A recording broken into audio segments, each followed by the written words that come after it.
My dad ditched us to find himself and came back 20 years later, giving me parenting advice. He called me screaming after I gave him my last gift. I was 12 when my father walked out the front door with a duffel bag and never came back. No dramatic fight. No affair that I knew about.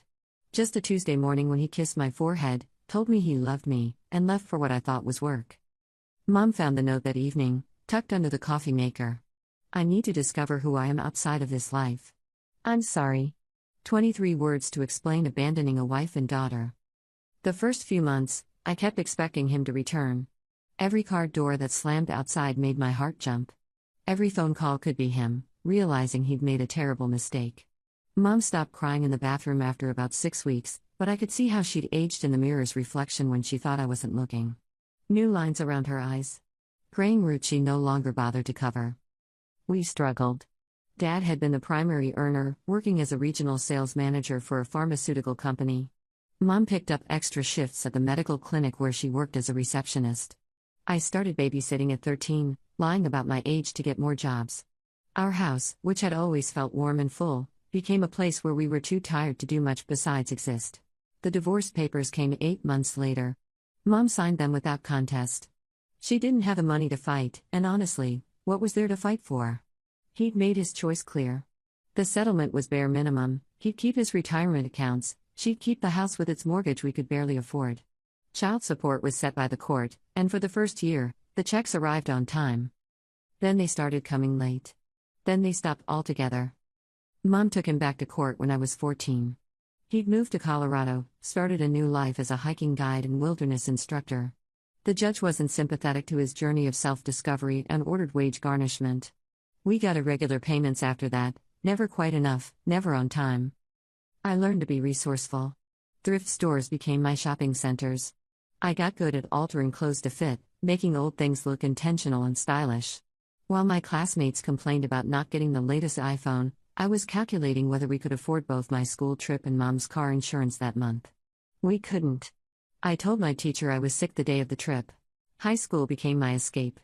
I threw myself into academics, knowing college was my only ticket to something better. Teachers noticed my work ethic. Mrs. Patterson, my English teacher, helped me apply for scholarships. Mr. Chen wrote recommendation letters that, he joked, made me sound like a combination of Marie Curie and Maya Angelou. The guidance counselor, Mrs. Rivera, called me into her office during junior year. She'd noticed my record, straight A's, perfect attendance, leadership positions in clubs that cost nothing to join. She also noticed what I tried to hide, the same 3 outfits rotated throughout the week, the lunch I'd skip claiming I wasn't hungry, the exhaustion that sometimes made me fall asleep during study hall. Melissa, I want to talk about your college plans, she said gently.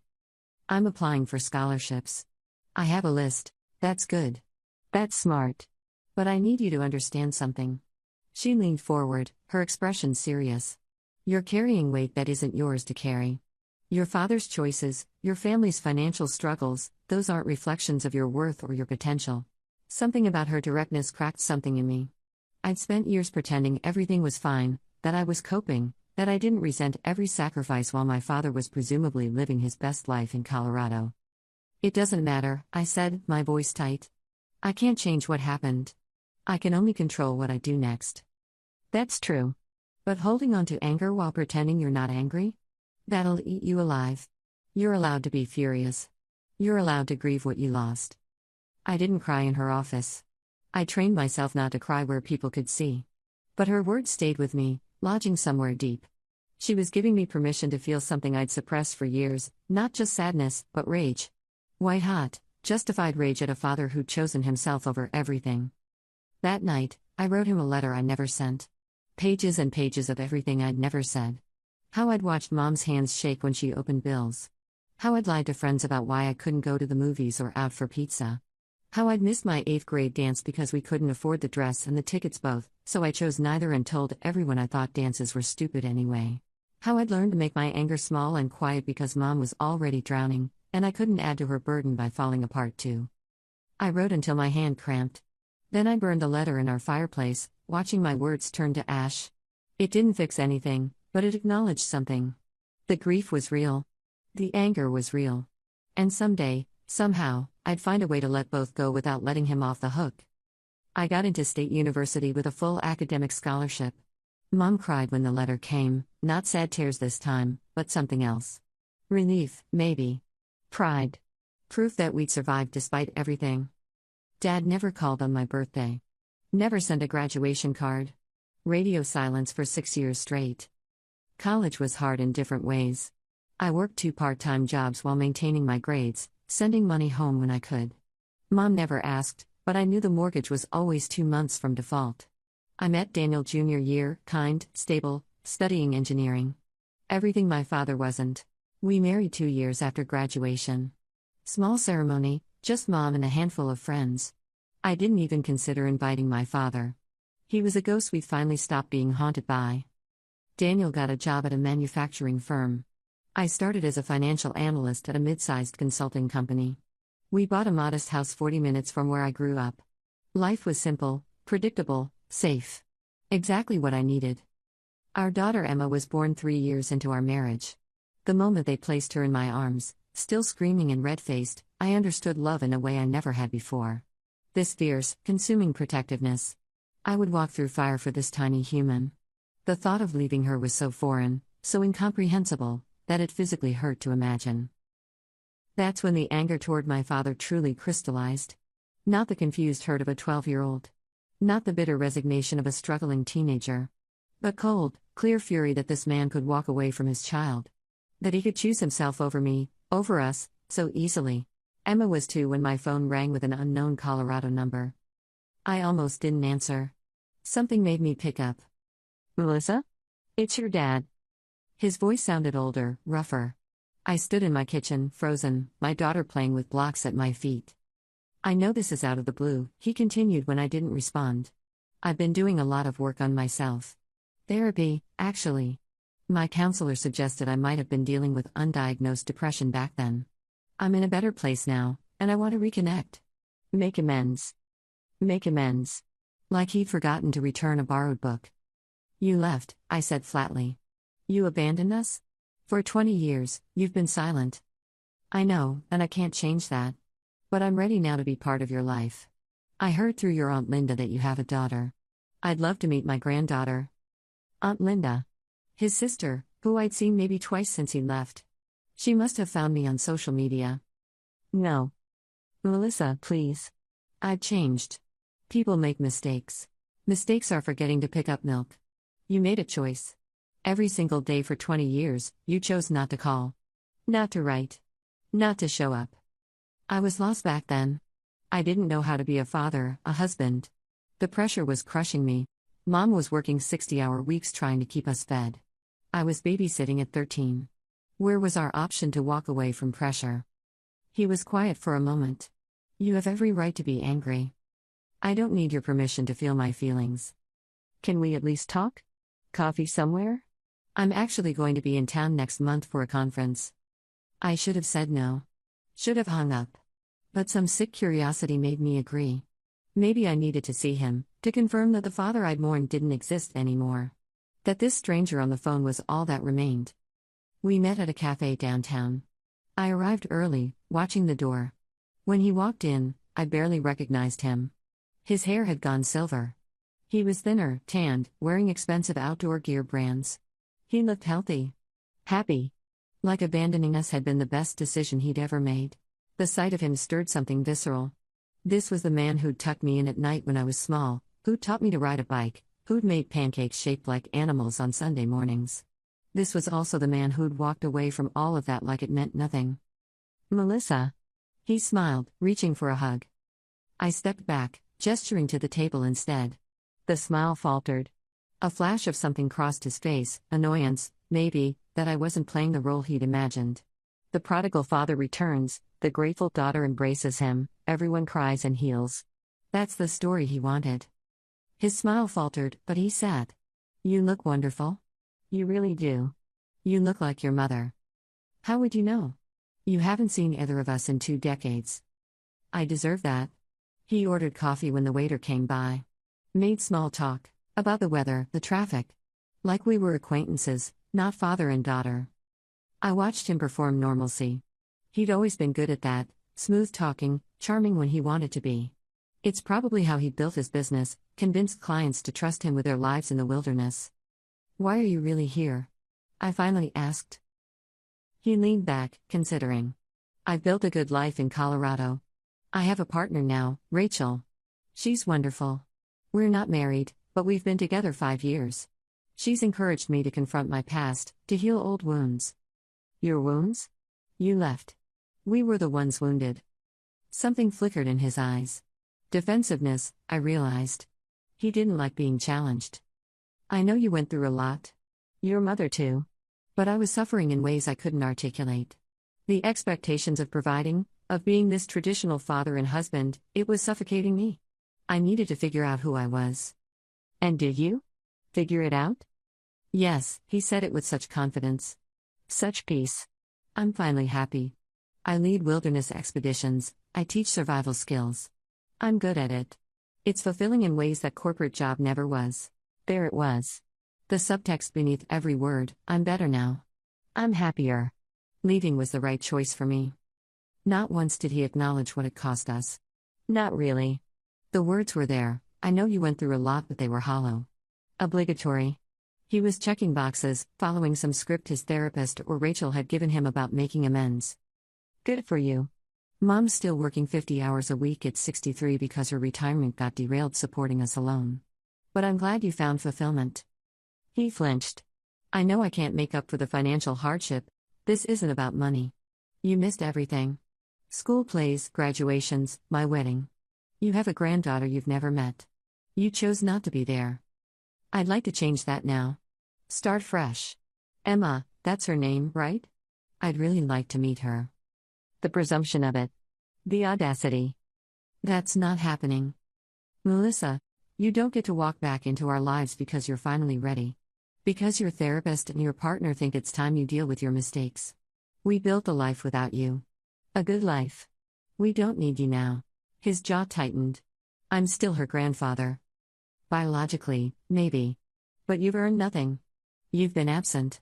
You don't get access to my daughter because you suddenly feel ready. We sat in heavy silence. He looked wounded, like I'd struck him. Good. I was hoping we could move past this, he said quietly. There is no moving past it.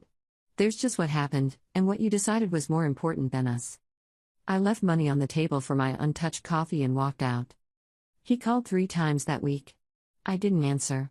He sent emails, long, rambling things about his journey, his growth, his understanding now of what he'd put us through. Always circling back to wanting a relationship with Emma. I blocked his number. Blocked his email. 6 months passed. I thought he'd given up. Then Mom called, her voice strange. Melissa, your father showed up at my work today. My blood went cold. What? He waited in the parking lot. Intercepted me on my way to lunch. He wants to coordinate with me to see Emma. Said you were being unreasonable. What did you tell him? That you're her mother, and your decision is final. He didn't like that. Started saying he had grandparents' rights, that he could petition the court. Grandparents' rights. I researched it that night, heart pounding.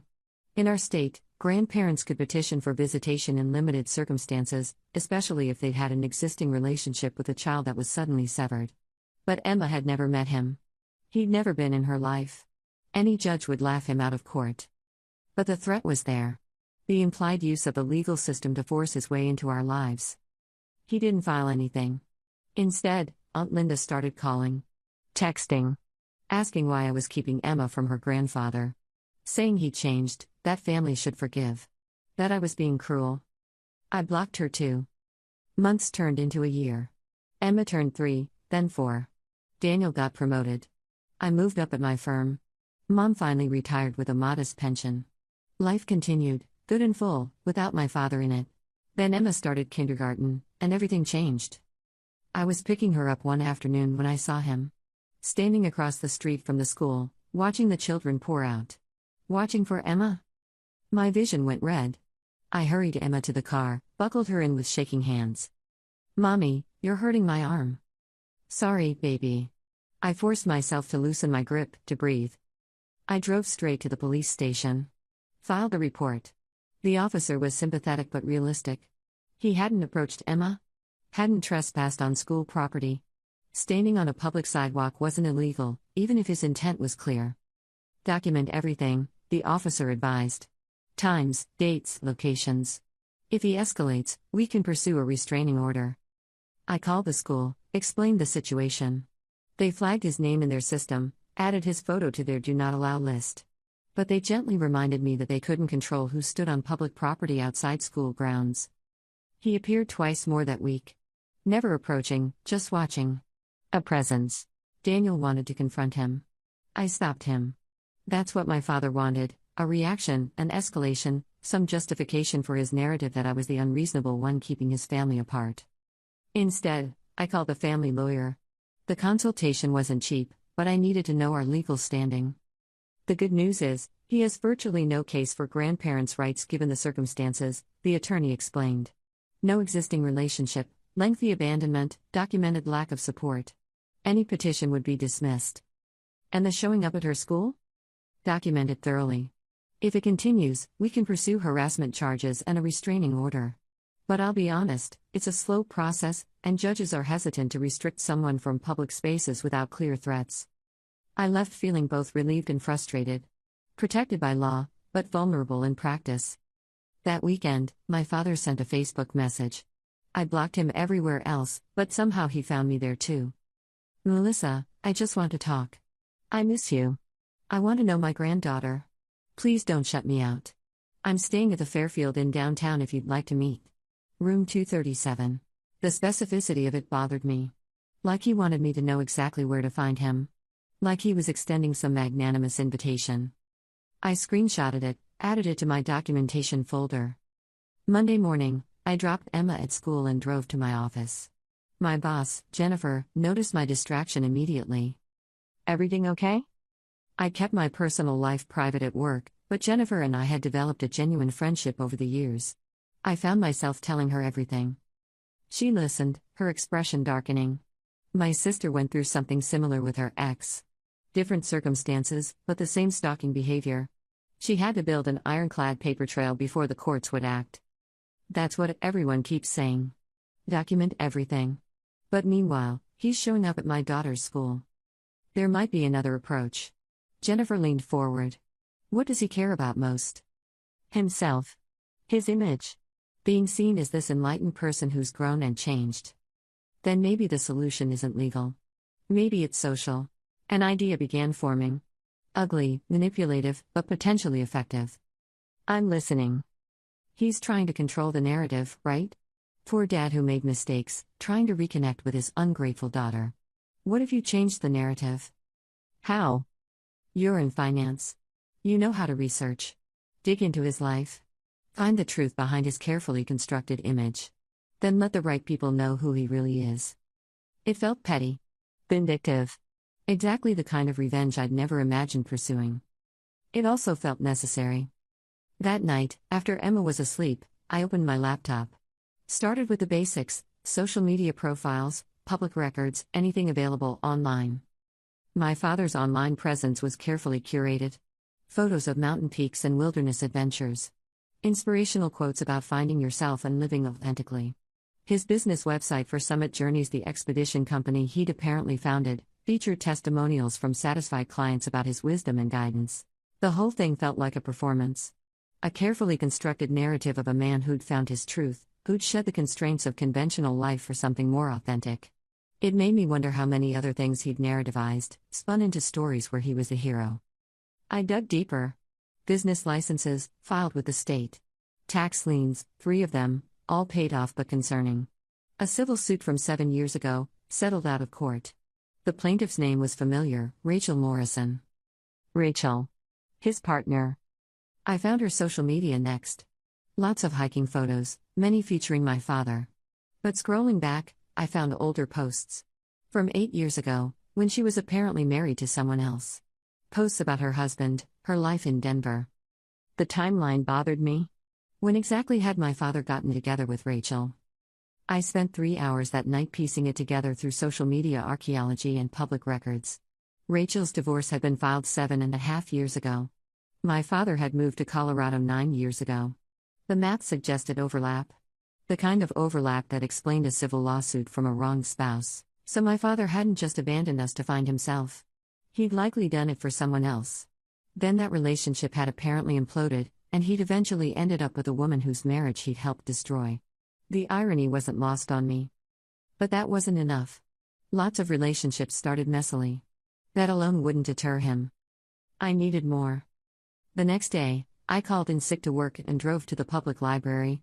Used their computers to access newspaper archives and court records, not wanting this search tied to my home IP address. Part of me felt dirty doing this. Invasive. Like I was stooping to something beneath me. But another part, the part that remembered him watching my daughter's school, the part that knew he'd violated every boundary I'd set, felt justified. He'd forced this confrontation. I was simply arming myself with truth. That's when I found it. A small article from a local Colorado paper, 6 years old. A wilderness expedition that had gone wrong. 2 clients injured when their guide, my father, had apparently miscalculated a trail's difficulty and led them into dangerous conditions. Both clients required helicopter rescue. They'd sued his company. The case had been settled, but reading between the lines of the reporting and the court documents, it was clear his negligence had nearly gotten people killed. My hands shook as I read the details. One client had suffered a compound fracture. Another had experienced severe hypothermia. Both could have died if rescue hadn't arrived when it did. His website made no mention of this. His testimonials were all recent, all glowing. He'd buried the incident completely. I kept digging. Found a review site for wilderness guides. Most of my father's reviews were positive, but there were 3 that told different stories. Clients describing him as arrogant, overconfident, dismissive of safety concerns. One mentioned he'd shown up to an expedition clearly dealing with a hangover, though they couldn't prove it. None of it was damning enough alone. But together, it painted a picture of someone who'd fled responsibility once and continued to prioritize his image over reality. I copied everything. Built a file. Then I did something that felt both justified and dirty. I created a document outlining my father's abandonment, the missing child support, his sudden reappearance, his stalking behavior at Emma's school. I included dates, screenshots, the police report number. I attached the information about the failed expedition, the civil suit, the critical reviews.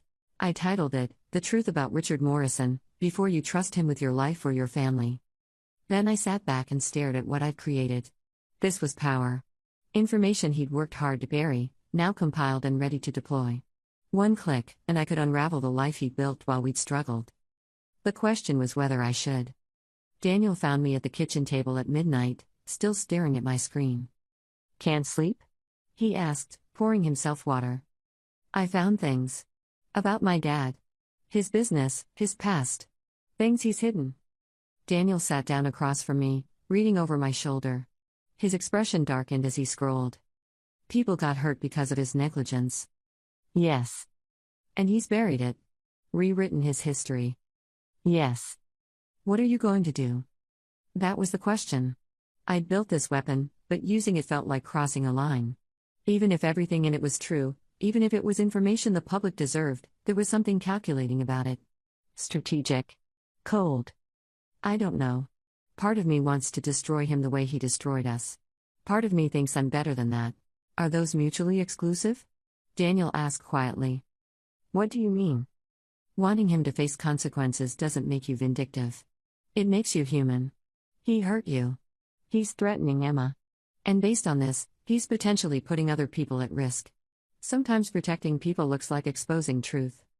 But if I do this, I'm doing it partly out of anger. Partly because I want him to hurt. So? Motivation doesn't change whether the action is necessary. I thought about Emma, asleep upstairs. About the fear I'd felt seeing him outside her school. About the years Mom had worked herself to exhaustion. About the childhood I'd lost. He gets to keep reinventing himself, I said. He gets to walk away from consequences, again and again. When does that end? Maybe when someone makes him face them. Then I waited. My father emailed again. Melissa, I'll be back in town next month. I'd really like to take you and Emma to dinner. Maybe the zoo? I remember you loved the zoo as a kid. The presumption that he could remember anything meaningful about my childhood. The assumption that I'd suddenly cave. The casual mention of Emma, like access to her was his right. But there was something else in his words that struck me. He remembered I loved the zoo. One of the few genuine memories he'd apparently retained. We'd gone when I was 7, and I'd been fascinated by the elephants. He'd bought me a stuffed elephant from the gift shop, which I cherished for years. The memory softened something in me for just a moment. He had been a father once. Present, engaged, loving even. Which somehow made the abandonment worse. He knew how to be there. He'd simply chosen not to continue. I responded for the first time in months. Let's meet. Just you and me. I want to talk. His reply came within minutes. Of course. When and where? We arranged to meet at the same cafe. Neutral ground. I spent the week rehearsing what I'd say. How much to reveal? Whether to show my hand or keep my cards close. The day came. I arrived early again, settling at a corner table. When he walked in, he looked hopeful. Lighter than last time. Like he'd won something. Melissa. He smiled, reaching for my hand across the table. I pulled back. I wanted to talk about Emma. His eyes lit up. I'm so glad. I promise you, I'm not the same person who left.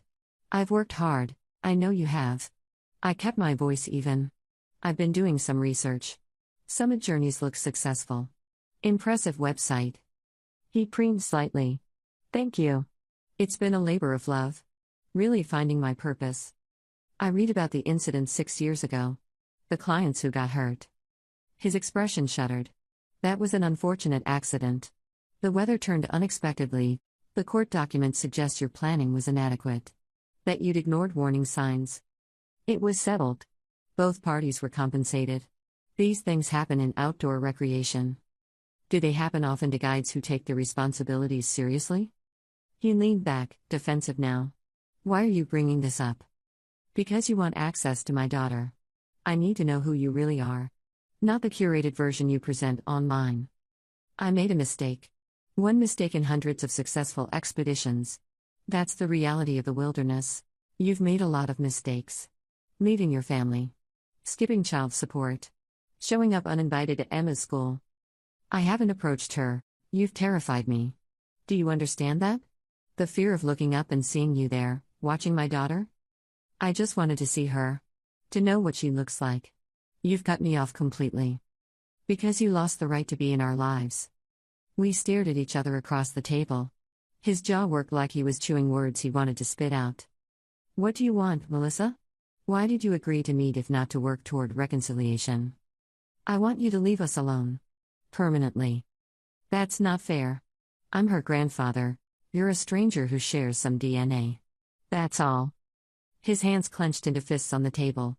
I could file for grandparents' rights. My lawyer says I have a case. No, you don't. I've spoken to 3 different attorneys. You have no case. No existing relationship, documented abandonment, evidence of stalking. File if you want. Waste your money. You lose. His face flushed. You've become hard. Cold. I raised you better than this. The laugh that came out of me was sharp. You didn't raise me at all. Mom raised me. I raised myself. You were off finding yourself while we struggled. I've apologized. Apologies don't erase history. They don't rebuild trust. And they don't entitle you to anything. What about forgiveness? Moving forward? Forgiveness would be for me, not you. And I might get there someday. But that doesn't mean you get access to my life. I can forgive you and still want nothing to do with you. He stood abruptly, chair scraping. You're making a mistake. Family is important. Then you shouldn't have abandoned yours. He left, angry and humiliated. I watched him go, feeling simultaneously powerful and hollow. That night, I pulled up my compiled document. The one I titled The Truth About Richard Morrison. I'd built it as leverage, insurance. But now, sitting in my quiet house with Emma sleeping upstairs, I wondered if using it made me as manipulative as him. Daniel found me staring at my laptop screen.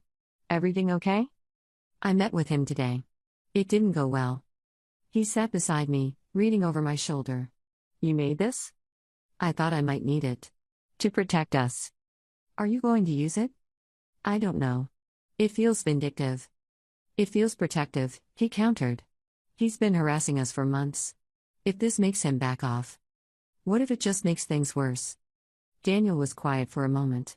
What if it prevents him from hurting someone else? Those clients who got injured, that was avoidable. He buried it. What happens next time he's negligent? He had a point. My father had spent years crafting an image, hiding failures, avoiding accountability. Not just with us, but in his business, his relationships.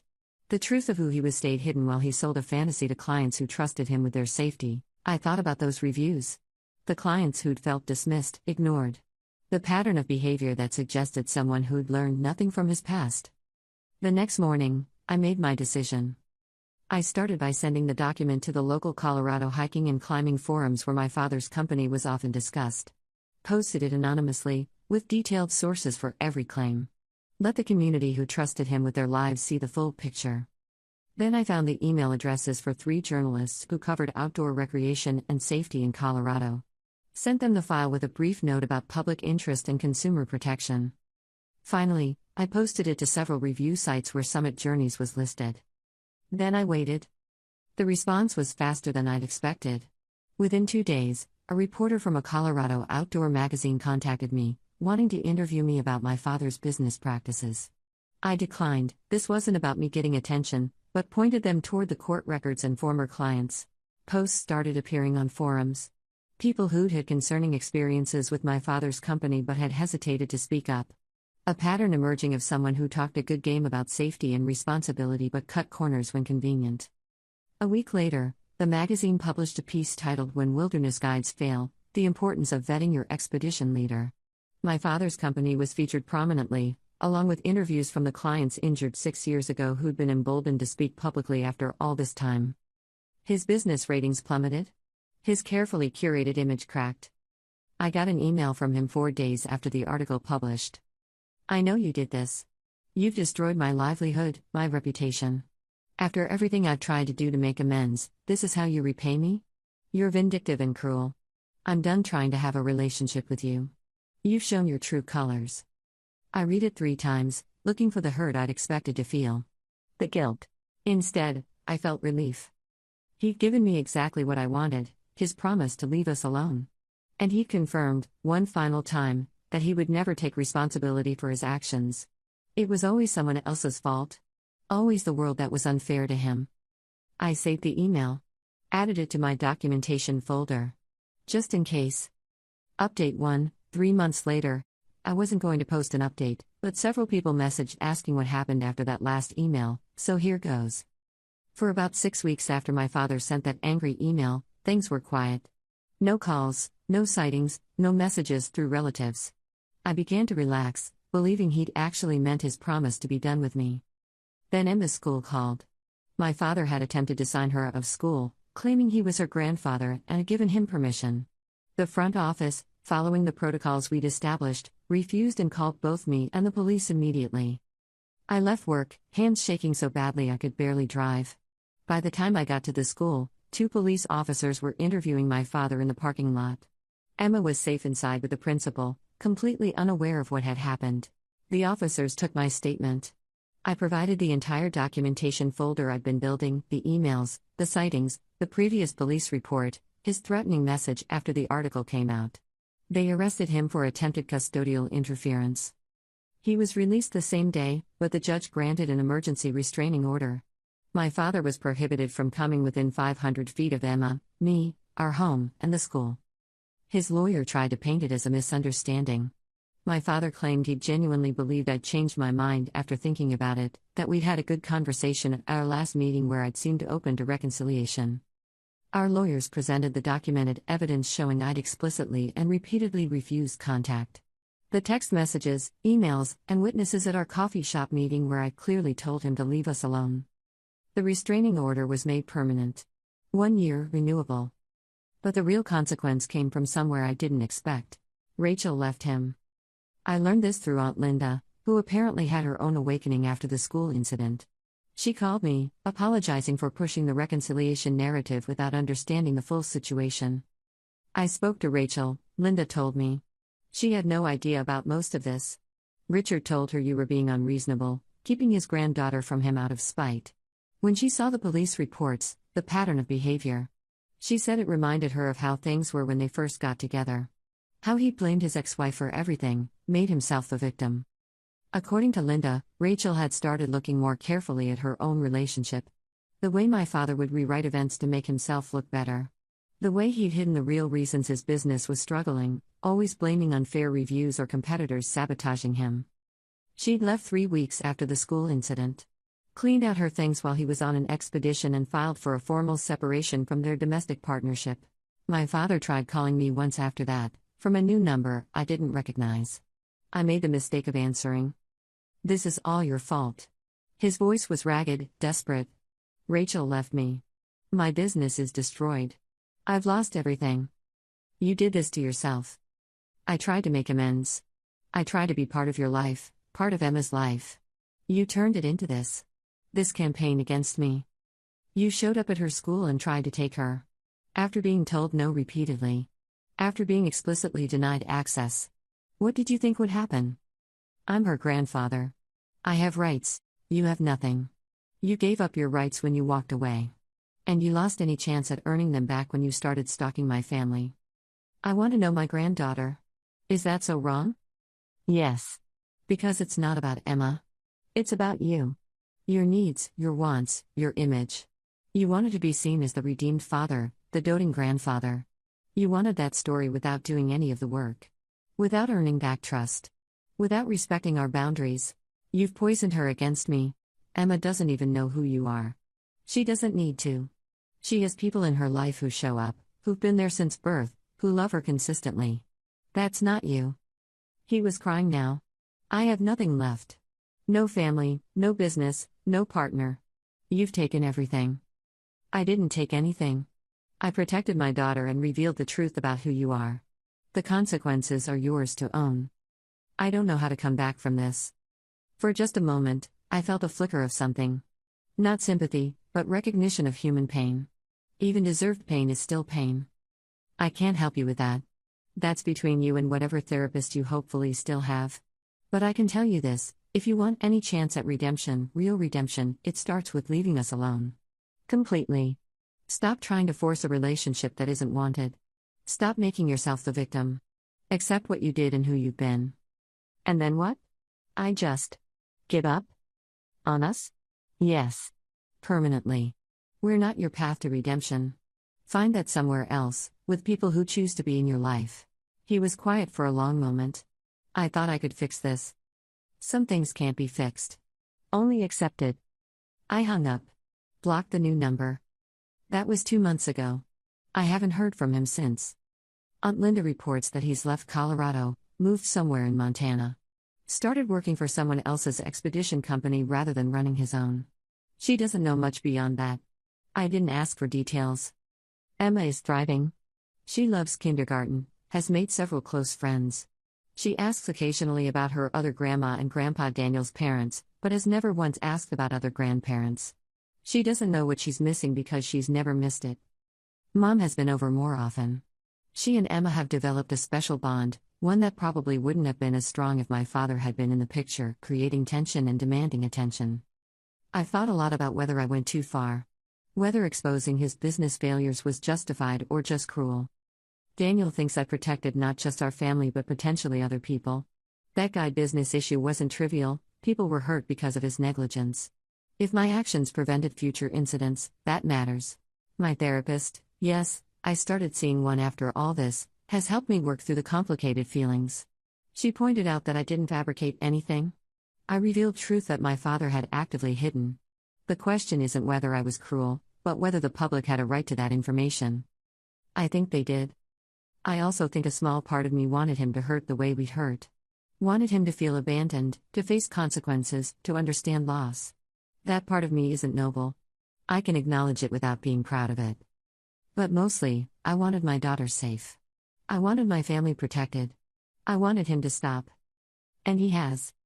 I don't know if that makes me vindictive or just a mother doing what was necessary. Maybe it's both. Maybe that's okay. Update 2, 8 months later.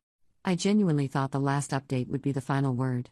But something happened that I feel obligated to share, both as a conclusion and a cautionary tale. 3 weeks ago, I received a letter. Not email, an actual letter forwarded through Aunt Linda, who'd been given it with instructions to pass it along only if she thought it was safe to do so. Linda called me first. "It's from your father." I've read it. It's different from before. But I wanted to check if you even want to see it. I almost said no. What could he possibly have to say that mattered at this point? But curiosity won. Send it. The letter arrived 2 days later. 3 pages, handwritten. His handwriting, once familiar from birthday cards and school notes, now looked shakier. Older. I'm not going to transcribe the whole thing, but here are the essential points. He's been in intensive therapy for 6 months. Not the casual kind he'd mentioned before, but serious trauma-focused work with a specialist who deals with abandonment issues and personality disorders.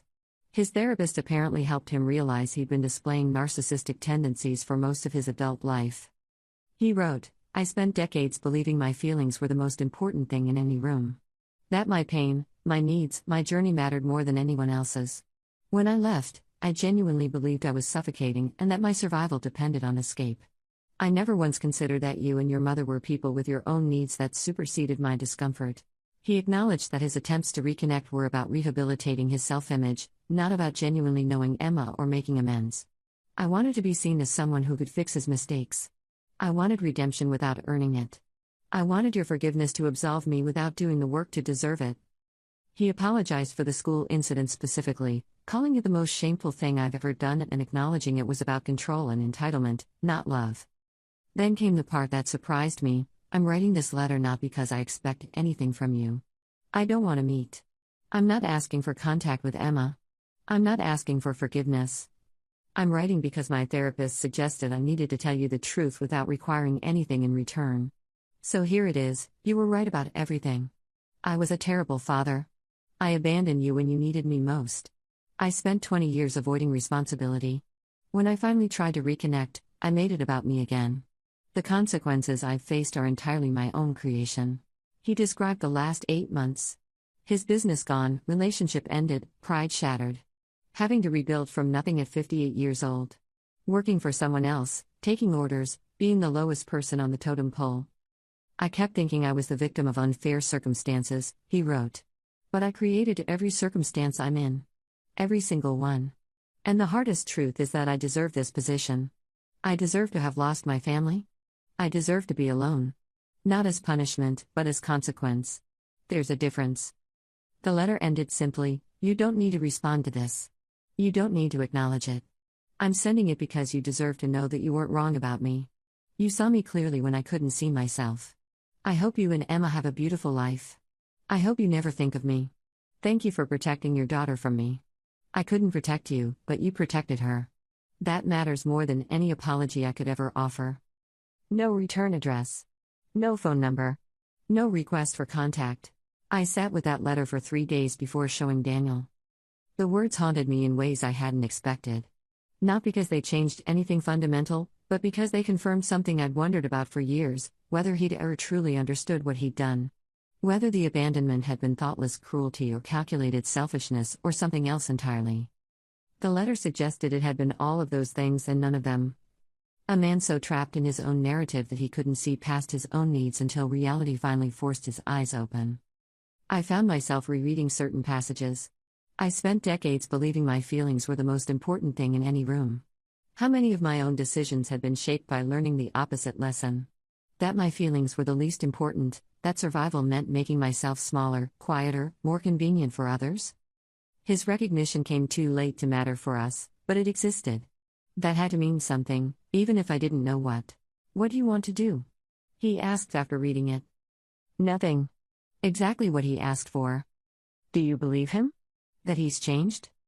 I thought about it. I believe he's realized things. Whether he's actually changed, or whether this is just a more sophisticated version of image management, I don't know. And I don't need to know. Does it give you closure? Maybe. Or maybe closure isn't one moment but a series of small releases. This is one of them. Daniel set the letter down carefully. "You know what strikes me? He finally did the one thing you've been waiting for all along.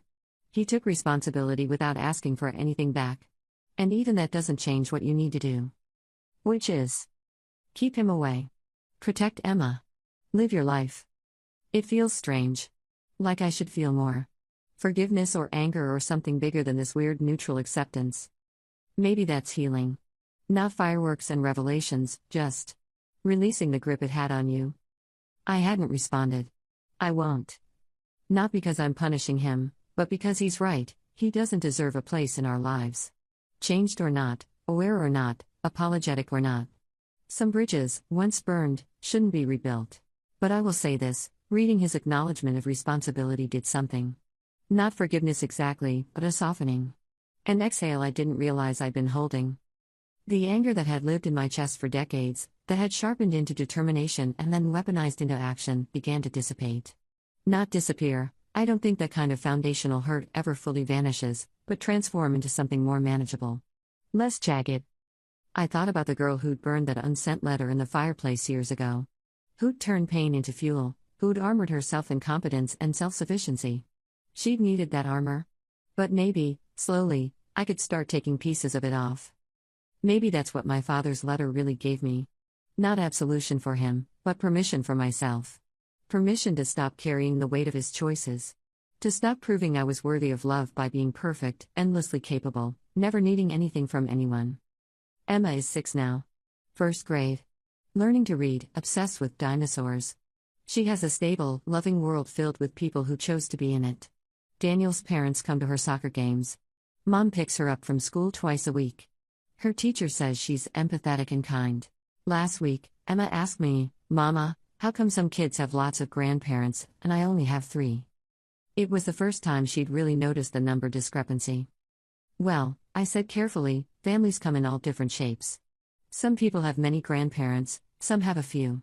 What matters isn't how many people love you, but that the people who are in your life really show up for you." Grandma Betty and Grandpa Tom show up a lot, she said, referring to Daniel's parents. "They do. And Grandma Jean. My mother." "Yes. So I have the showing up kind. That's good? That's everything." She went back to her dinosaur book, satisfied. The question answered without details she didn't need. Later that night, I pulled out my father's letter one more time. Read it again. Then I filed it away in the documentation folder I kept all these months. Not as evidence anymore, but as a marker. The end of a chapter I'd spent years writing. I don't know what my father's life looks like now. If he's genuinely changed, I hope he finds peace with people who choose to be part of his journey. If he hasn't, I hope he eventually does the work. But I know what my life looks like. It's full. It's intentional. It's built by people who stayed, who chose us daily, who understand that love is a verb requiring action. That's the legacy I'm giving Emma. Not perfect, but present. Not without mistakes, but with accountability. Not just words, but follow through. My father gave me an unexpected gift through his absence. He taught me exactly what kind of parent never to be. Every time I show up for Emma, every time I prioritize her needs, every time I prove through action that she's valued, I'm parenting in direct opposition to how I was raised. And that's worth more than any reconciliation could ever be. Sometimes I wonder what Emma will think when she's older and I eventually tell her the full story. Whether she'll understand why I made the choices I did. Whether she'll judge me for the exposure of my father's business, for the calculated way I dismantled his carefully constructed image. I hope she'll understand that protection sometimes requires hard choices. That setting boundaries isn't cruelty, even when someone tries to paint it that way. That we teach people how to treat us, and sometimes that teaching requires consequences. More than that, I hope she never has to make these choices. That she grows up secure enough in her worth that she recognizes manipulative behavior immediately. That she never learns to make herself small to accommodate someone else's comfort. That she never questions whether love should be conditional on her usefulness or convenience. I'm teaching her that through my actions now. When I enforce boundaries with my father, I'm showing her that she's worth protecting. When I refuse to accept his rewritten narrative, I'm demonstrating that the truth matters more than comfortable lies. When I choose our peace over his redemption arc, I'm proving that her well-being is non-negotiable.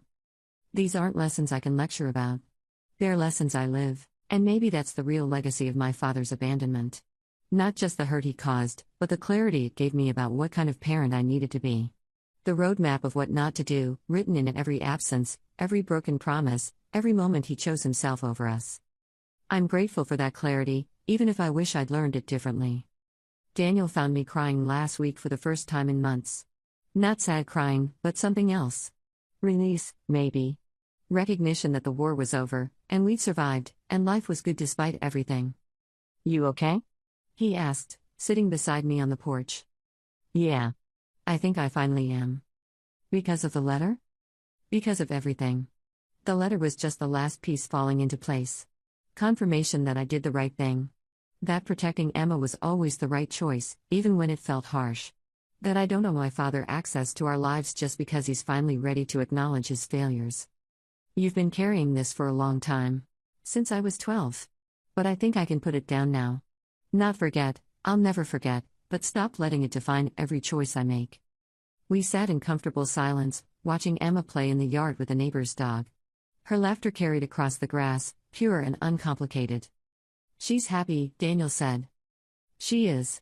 Because she's never had to wonder if she's enough. If we'll stay. If our love is conditional. You gave her that. We gave her that, I corrected. You, me, Mom, your parents. Everyone who chose to show up consistently. That's the gift. Not perfection, but presence. Final thoughts. There's no perfect ending to a story like this. No moment where everything resolves neatly, where all pain transforms into wisdom, where forgiveness arrives like a gift and heals everything that came before. What I learned through this experience is that sometimes protection and revenge can look similar from the outside, but feel completely different on the inside. I don't regret protecting my daughter. I don't regret establishing boundaries.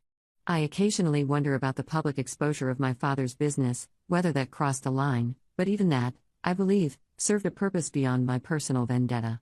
People deserve to know the truth about someone they were trusting with their safety. The unexpected lesson has been about letting go. Not forgiving in the way people expect, with open arms and reconciliation, but releasing the grip that anger and hurt had on my life. My father's absence shaped me, but it doesn't define me anymore. His return challenged me, but it didn't break me. What defines me now is the life I've built. The family I've chosen and who has chosen me back. The daughter I'm raising to understand that love is demonstrated through consistency, through showing up, through honoring commitments even when they're hard. If you're reading this and you've been abandoned by a parent, left by someone who should have stayed, know this: their leaving was never about your worth. It was always about their capacity. And while that doesn't erase the hurt, it does shift where the responsibility lies. You didn't fail. They did. And the most powerful thing you can do isn't necessarily forgive them. It's to build a life so full of genuine love and presence that their absence becomes increasingly irrelevant. That's the real revenge. Not hurting them back, but thriving despite them. Not needing their return to feel complete. Living well. Loving better. Breaking the cycle. That's how you win. In the end, the truest form of healing isn't erasing our scars, it's choosing not to pass them on. Every time we show up when it's difficult, every time we stay when leaving would be easier, every time we put our children's needs before our own comfort, we're not just parenting. We're breaking generational patterns. We're proving that abandonment doesn't have to be inherited, that pain doesn't have to become someone else's legacy. The greatest gift we can give the next generation isn't a perfect childhood, it's the assurance that they are chosen, valued, and worth staying for. Not someday. Not eventually. But now, and tomorrow, and every day after that. That consistency, that unwavering presence, is the foundation on which secure, healthy people are built. And maybe that's the quiet rebellion that matters most, raising children who never doubt they're loved, who never question their worth, who never have to wonder if they were enough. That's how we rewrite the stories we inherited. That's how we transform pain into purpose and absence into presence.